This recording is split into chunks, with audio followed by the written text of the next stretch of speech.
लेकिन जी पाकिस्तानियों, एक और हवा की बेटी जो है भरोसे का शिकार हो जाती है। इस्लामाबाद के अंदर एक बेटी के जिसको उसके बाप, उसके शौहर और उसके भाई ने मिलकर गोलियों की बौछार से उसको कत्ल कर दिया। एक ऐसा वाकया है कि जिसने फिर हिला के रख दिया है कि क्यों आए रोज हमारे मुआशरे के अंदर हवा की बेटियों को, हमारी माओ बहनों बच्चियों को कत्ल कर दिया जाता है। ये एक ऐसा वाकया है कि जिसने हिला के रख दिया है। हुजूर वाला ये सारी कहानी क्या है, तफसील क्या है, आज इस व्लॉग में आपके सामने रखूंगा। इससे पहले आपसे गुजारिश ये है, इस वीडियो को मुकम्मल सुनिए, अपनी राय का लाजमी इजहार कीजिए। तो तफसील के मुताबिक इस्लामाबाद के इलाके के अंदर एक बेटी अपने माँ बाप के साथ रहती थी कि जो एक अच्छी पढ़ी लिखी, वेल एजुकेटेड थी, जॉब करती थी। तो उसके वालिदैन ने उसको फोर्स किया कि हम आपकी शादी इस लड़के के साथ कर रहे हैं। जिसके बाद उस लड़की ने इनकार किया, काफी दफा घर में जो है वालिदैन के जो है सामने हाथ जोड़े कि मैं इस लड़के के साथ शादी नहीं करना चाहती। बिलाखिर हुआ क्या कि बच्ची को, लड़की को अपने बाप की पगड़ी की लाज रखनी पड़ जाती है, उसकी शादी कर दी जाती है।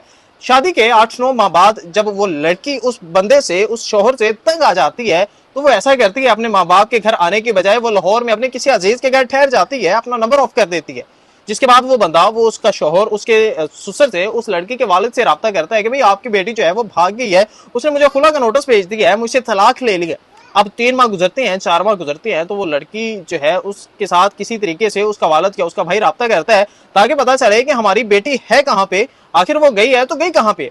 तो जिसके बाद उस लड़की से राब्ता होता है, तो लड़की के वालिदैन उस लड़की के पास जाते हैं, उससे जाके मिन्नत समाजित करते हैं कि बेटा आप घर आओ, आपके जो एतराज़ात हैं, आपके साथ जो मामलात हैं वो उसको क्लियर करते हैं। तो जिसके बाद वो लड़की जो है वो कहती है कि मुझे आप पे यकीन नहीं है, मेरे साथ आप पहले एक हल्फनामा लिखें, मुझे आप पहले एक स्टाम्प दें कि आप मेरा जबरदस्ती किसी से निकाह नहीं करेंगे, आप मुझे फोर्स नहीं करेंगे कि मैं अपने साबिक खामद के घर जाऊं, आप मुझे फोर्स नहीं करेंगे कि मैं जो है अपने मोबाइल की सिम बंद करूं। इस तरह का वो एक हल्फनामा लिखवाती है और अपने बाप के ऊपर भरोसा करके वापस अपने घर चली जाती है। हुजूर वाला इसके बाद ऐसा होता है कि वो अपने घर में जाती है, 3 दिन बाद उसका बाप, उसका भाई और उसका शौहर उसके रूम में जाते हैं और उसके रूम में जाने के बाद अंदर से लॉक कर लेते हैं और उस लड़की पर गोलियों की बौछार कर दी जाती है और उस लड़की को जो है वो हमेशा की नींद सुला दिया जाता है। एक ऐसा वाकया है कि जिसने हिला के रख दिया यार, कि हमारा दिन हमें ये कहता है कि जब तुमने अपने बेटियों की शादी करनी हो तो उससे पहले उनकी रजामंदी लाजमी पूछा करो।